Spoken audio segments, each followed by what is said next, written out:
పక్క ఇక్కడ మైనారిటీ సోదరులు ఉన్నారు. మీకు ఒకటే నేను విజ్ఞప్తి చేస్తున్నా, మైనారిటీ సోదరులందరికీ, ముస్లింస్కి అందరికీ, తమ్ముళ్ళు 95-2004లో ఎన్డీఏలో మేము భాగస్వాములుగా ఉన్నాం. మీకు అన్యాయం జరిగిందా అని మిమ్మల్ని అడుగుతున్నా.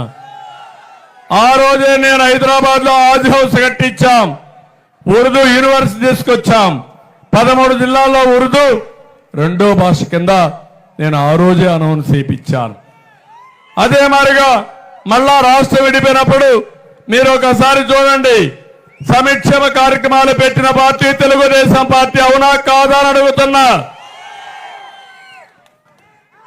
కర్నూలులో ఉర్దూ యూనివర్సిటీ పెట్టించాం, కడప విజయవాడలో ఆజ్ హౌస్లు కట్టాం, ఇంకో పక్క ఎక్కడికక్కడ మసీదులకు ఆర్థిక సహాయం చేశాం, షాదీ ఖానాలు కట్టాం, దుకాన్ మకానికి ఆర్థిక సహాయం చేశాం, దుల్హాన్ ఇచ్చాం, రంజాన్ తోఫా ఇచ్చాం, ఇది కాకుండా విదేశ విద్య ఇచ్చాం.